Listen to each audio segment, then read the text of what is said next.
नमस्कार दोस्तों। आखिर क्या है कांवड़ यात्रा?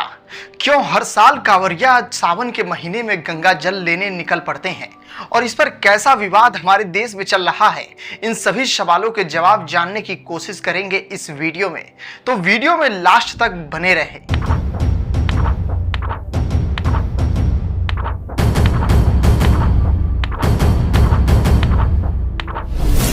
कांवड़ यात्रा एक महत्वपूर्ण धार्मिक यात्रा है जो हर साल शिव भक्तों द्वारा की जाती है। इसमें भक्त गंगा जल लेने के लिए हरिद्वार, गौमुख, गंगोत्री या किसी अन्य गंगा तट पर जाते हैं, फिर इसे अपने नजदीकी शिव मंदिर में चढ़ाते हैं। यह यात्रा श्रावण मास जुलाई अगस्त के महीने के दौरान होती है और ज्यादातर उत्तर भारत में बहुत महत्वपूर्ण मानी जाती है। कांवड़ यात्रा निकालने के पीछे जो कारण बताया जाता है, हिंदू पौराणिक कथाओं के अनुसार जब देवताओं और असुरों ने समुद्र मंथन किया था, तब समुद्र मंथन से विष भी निकला था जिसे भगवान शिव ने पी लिया था। इस विष के प्रभाव को कम करने के लिए गंगा जल का प्रयोग किया गया। इसलिए भक्त गंगा जल को भगवान शिव पर चढ़ाकर उनकी पूजा करते हैं और इस बात का प्रमाण भागवत पुराण, विष्णु पुराण, महाभारत, रामायण आदि ग्रंथों से मिलता है। समुद्र मंथन करने के पीछे का कारण अमृत का लालच, जो देवताओं और असुरों को मंथन करने के लिए मजबूर किया। मंथन के लिए मद्राचल पर्वत का उपयोग मथानी के रूप में किया गया था और वासुकी नाग को रस्सी के रूप में प्रयोग किया गया था। मद्राचल पर्वत को स्थिर रखने के लिए भगवान विष्णु ने कच्छप यानी कछुआ अवतार लिया, जिससे यह मंथन हो सका। लेकिन हाल ही में कांवड़ यात्रा से जुड़ी एक नीति योगी आदित्यनाथ द्वारा लागू की गई, जिसमें यह कहा गया कि यूपी में कांवड़ यात्रा मार्गों पर पड़ने वाली दुकानों में दुकानदार को अपना नाम अपने दुकान पर लिखना होगा। इसमें दुकान मालिक का नाम और डिटेल लिखी जाएगी। प्रदेश में कांवड़ यात्रा को लेकर सीएम योगी ने अब बड़ा आदेश दे दिया है। कांवड़ यात्रा के रूट पर जो भी दुकानें होंगी, उन दुकानों पर नेम प्लेट लगाना अब जरूरी होगा, यानी कि दुकानदारों को नाम, पता, ये सब कुछ उस नेम प्लेट पर लिखना होगा।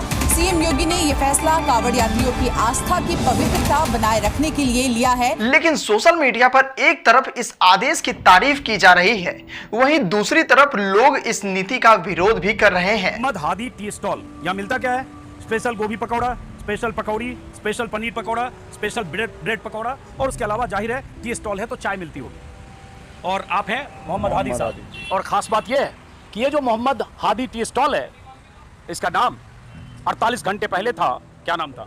5 स्टार कैंटीन। 5 स्टार कैंटीन, मतलब 48 घंटे पहले इस बोर्ड पर लिखा था 5 स्टार कैंटीन, और अब मुजफ्फरनगर प्रशासन के आदेश के बाद यहाँ लिख दिया गया है मोहम्मद हादी टी स्टॉल, क्योंकि मुजफ्फरनगर प्रशासन ने, यूपी प्रशासन ने कहा है कि आप अपनी दुकानों के बाहर, ढाबों के बाहर अपना नाम लिखिए।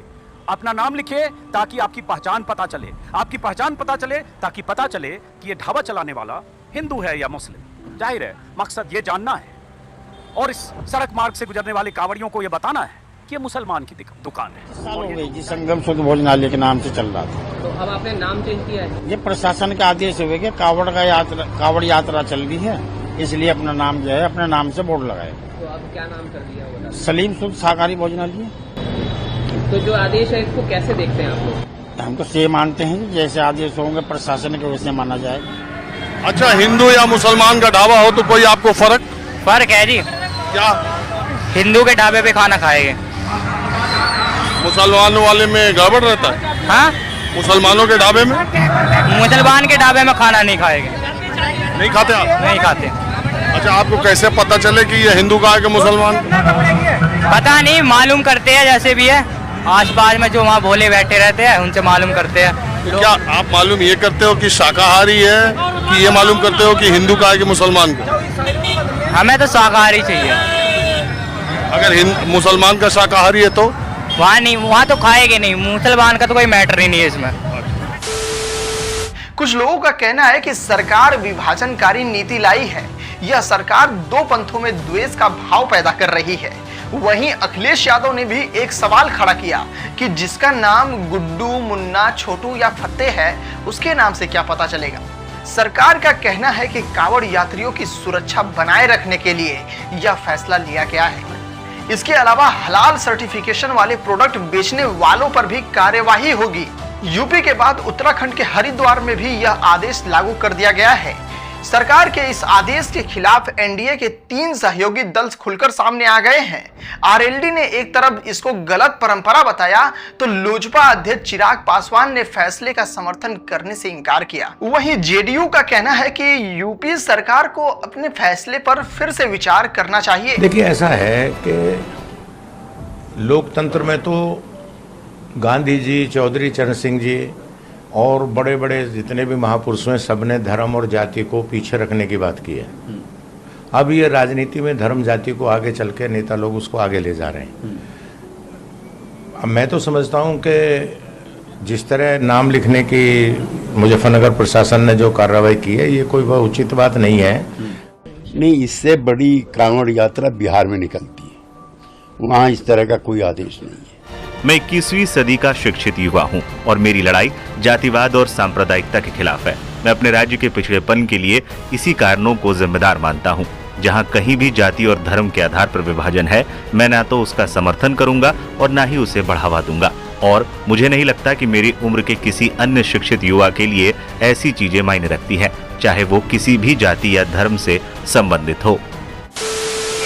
पूर्व मुख्यमंत्री मायावती ने इस फैसले को असंवैधानिक यानी अनकॉन्स्टिट्यूशनल बताया और कहा कि यह फैसला चुनावी लाभ के लिए है। यह नीति धर्म विशेष के लोगों का आर्थिक बायकॉट करने का है।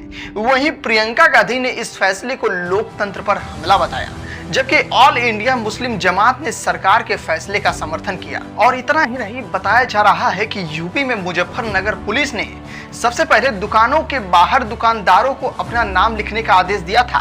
पुलिस का तर्क था कि इसमें कांवड़ यात्रियों में कंफ्यूजन नहीं होगा, मतलब दुकानदार का धर्म पता चल सकेगा, यानी वही धर्म के आधार वाली राजनीति। देखिए, कांवड़ की तैयारियां शुरू हो गई और हमारे जनपद में लगभग 240 किलोमीटर का कांवड़ मार्ग है। इसमें जितने भी खान पान के दुकानें हैं, चाहे वो होटल, ढाबे, ठेले, जहां से भी कांवड़िए अपनी खाद्य सामग्री खरीद सकते हैं, उन सबको ये निर्देशित किया गया है कि अपने प्रोप्राइटर के या काम करने वालों के नाम ज़रूर डिस्प्ले करें। ये इसलिए ज़रूरी है ताकि किसी प्रकार का कोई कन्फ्यूजन किसी भी कांवड़िए के अंदर ना रहे और ऐसी स्थिति ना उत्पन्न हो कि कहीं कोई आरोप प्रत्यारोप हो और बाद में कानून व्यवस्था की स्थिति उत्पन्न हो, इसलिए ऐसा निर्देश दिया गया है।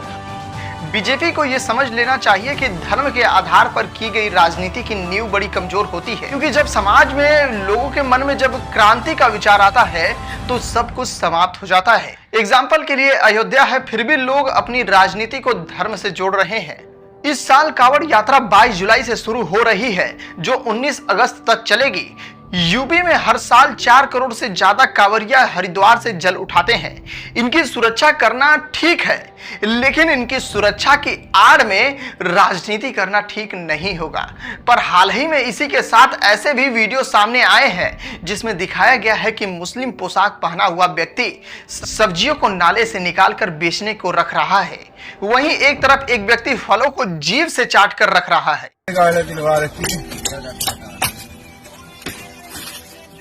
ये आदमी, अरे उरे को देखियो, उरे को देख, उरे को देख, देखो ये आदमी इससे कभी कोई चीज ना खरीदी हो। बाबूजी क्या है, जब तू मुंह चला था जब सोचता। अब इस वीडियो में कितनी सत्यता है ये तो नहीं पता, कि हो सकता है इस पोशाक के पीछे कोई हिंदू हो, क्योंकि मैं ऐसा इसलिए बोल रहा हूं क्योंकि चुनाव के समय में एक ऐसे आदमी की वीडियो वायरल हुई थी जो अपने कपड़ों से मुस्लिम लग रहा था और गलत सलत बातें कर रहा था। बाद में पता चला कि वो धीरेन्द्र राघव एक हिंदू है जो केवल व्यूज पाने के लिए ये सब कर रहा था। देखिए, सोशल मीडिया के माध्यम से एक वीडियो संज्ञान में आया है जो कि एक व्यक्ति ने अपनी इंस्टाग्राम आईडी पर पोस्ट किया था। उस वीडियो में कुछ ऐसी बातें उस व्यक्ति के द्वारा कही गई जिनसे जो सामाजिक समरसता है, कम्युनल हार्मनी है, उस पर असर पड़ सकता था। इस वीडियो का तत्काल संज्ञान लेते हुए थाना न्यू आगरा पर आईपीसी की धारा 295A और 505 सबसेक्शन 2 में अभियोग पंजीकृत किया और उक्त व्यक्ति जो थाना न्यू आगरा क्षेत्र का ही निवासी था, धीरेन्द्र राघव, इसको हिरासत में लेकर माननीय न्यायालय के समक्ष प्रस्तुत किया गया। आवश्यक विवेचनात्मक कार्रवाई थाना न्यू आगरा पर की गई। तो बस आपसे और यूपी सरकार से यही कहना चाहूंगा कि कोई भी फैसला लेने से पहले 2-4 बार जरूर सोच लें, नहीं तो मुसीबतें पीछा नहीं छोड़ेंगी।